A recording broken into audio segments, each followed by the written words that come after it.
Déjà, j'étais très manuelle, j'aimais bien fabriquer des petites maquettes, j'aimais beaucoup le dessin. À l'atelier d'ébénisterie, j'ai vraiment eu un coup de cœur. Le côté minutieux, cette richesse dans la matière, en fait, ce décor qui m'a interpellée. Leurs gestes sont précis. Ils font plier la matière sous leurs mains, la façonnent pour lui donner vie. Ils et elles sont les visages des savoir-faire de notre territoire. Avec notre podcast et grâce au soutien de la région Centre-Val de Loire, on leur tend le micro pour qu'ils et elles nous fassent découvrir leur métier. Bienvenue dans le podcast de l'or dans les mains.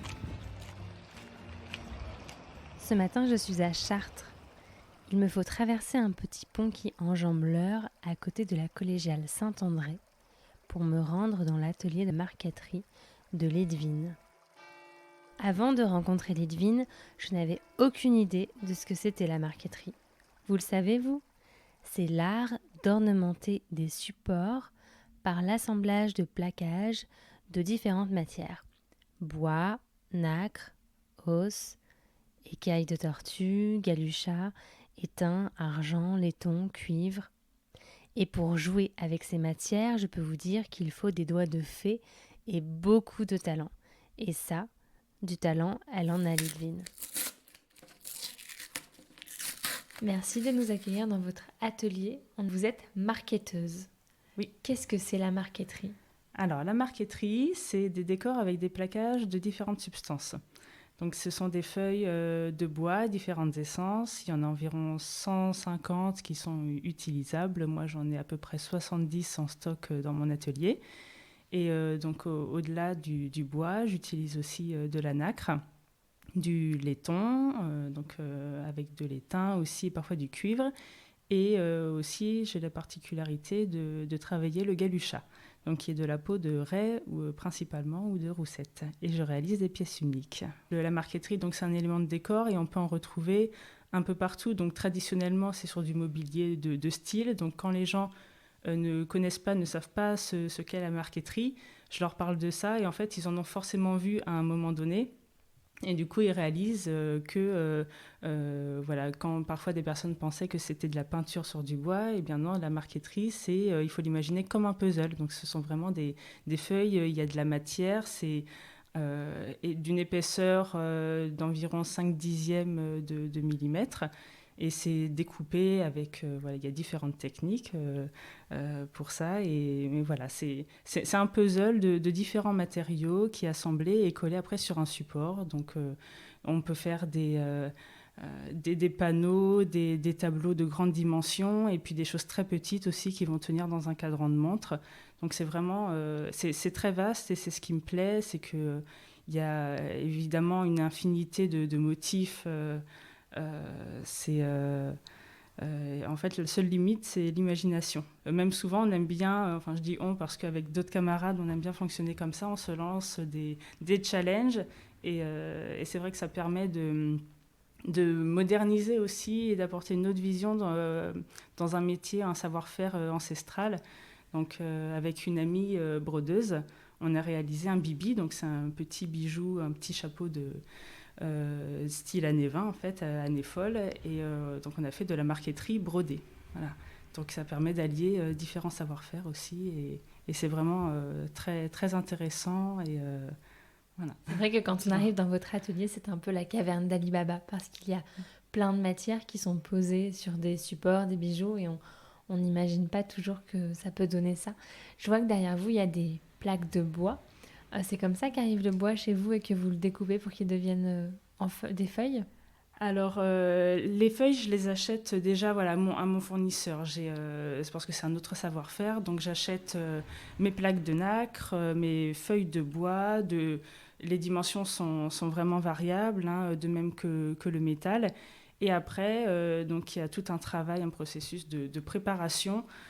Parce que j'ai des feuilles de bois qui sont pas totalement planes, donc il va falloir les redresser. Donc pour ça, il faut un peu de chaleur, faut les humidifier, il faut les mettre sous presse pendant un certain nombre d'heures. Et puis après, venir pour les bois les plus fragiles, coller, les doubler avec du papier, à nouveau laisser reposer, laisser sous presse plusieurs heures pour après enfin venir préparer, constituer ces fameux paquets de plaquage, parce que ce sont des matériaux fragiles, et les feuilles, donc que ce soit pour le métal, le galuchat ou le bois, ça ne va pas se découper directement voilà, comme ça, et ça demande une préparation et une protection en mettant d'autres plaques en fait, de bois plus tendres qui vont servir de protection en fait. Il faut imaginer un sandwich avec la matière que je vais utiliser, qui est emprisonnée au milieu en fait, qui est protégée par une enveloppe.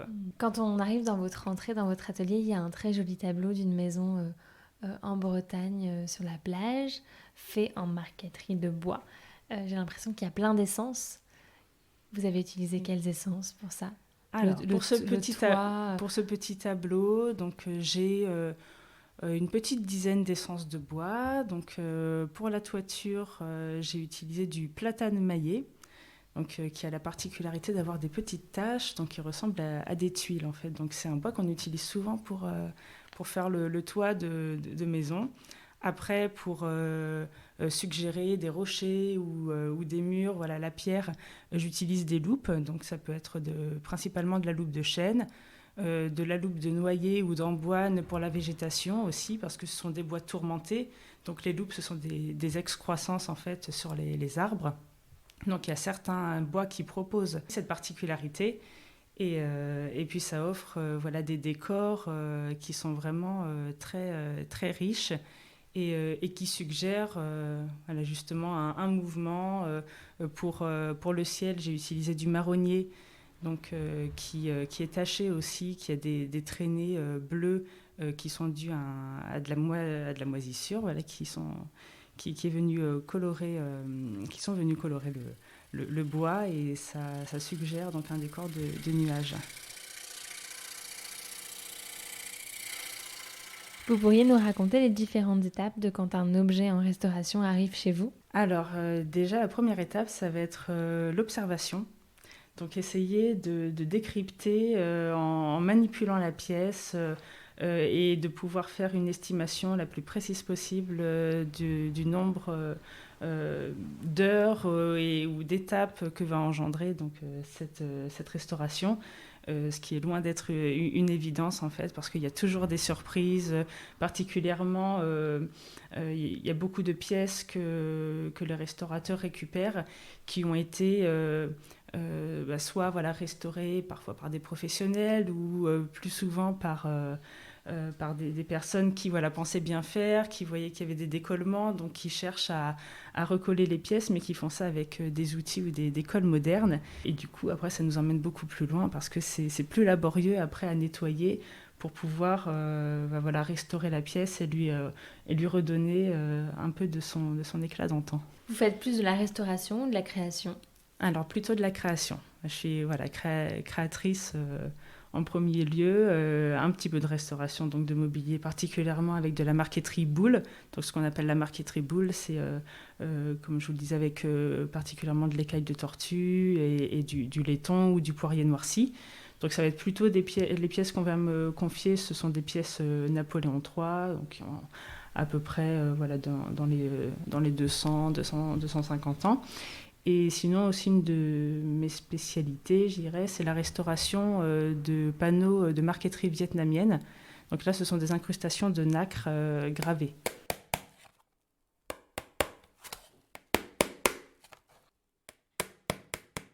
Alors, mes outils. J'ai des tranchets, des ciseaux à bois, scalpel, donc pour pouvoir découper précisément mes patrons ou alors certains plaquages, en particulier du bois qui est relativement souple. J'ai une scie à chantourner qui est mon outil principal donc, pour découper mes matériaux, mes fameuses pièces de puzzle, entre guillemets, voilà, parce que ça parle un petit peu plus aux gens avant l'assemblage. Et comme autre outil, je vais avoir après des machines un petit peu plus imposantes avec une une scie circulaire qui me permet de découper de manière bien précise et droite avec un bon équerrage mes tableaux, par exemple. Là, j'ai des pinceaux pour la colle. Donc après, voilà, il y a le consommable. J'ai donc de la colle blanche, de la colle de poisson, des finitions avec de la cire, des vernis. Ça ressemble un peu à un atelier d'ébéniste finalement. Ce sont deux métiers qui sont très proches. Oui, il y a pas mal d'ébénistes aussi qui faisaient ou qui font de la marqueterie. Et après, il y a voilà, c'est aussi vraiment une discipline, maintenant, la marqueterie à part entière, et des artisans qui sont exclusivement marketeurs. Et c'est quoi votre histoire? Comment est-ce que vous en êtes venu à la marqueterie? Alors, la marqueterie, je l'ai découverte lors de ma formation. En fait, j'ai fait l'école Boulle. J'ai fait les portes ouvertes. J'ai eu un coup de cœur, en fait, pour les métiers du bois. Parce que voilà, il y a différents ateliers. C'est vrai que là, on arrive dans un univers. Je savais que, déjà, j'étais très manuelle. J'aimais bien fabriquer des petites maquettes. J'aimais beaucoup le dessin. À l'atelier d'ébénisterie, j'ai vraiment eu un coup de cœur. Après, réflexion, j'ai décidé de monter un dossier pour rentrer donc après la troisième, et j'ai été prise et ravie.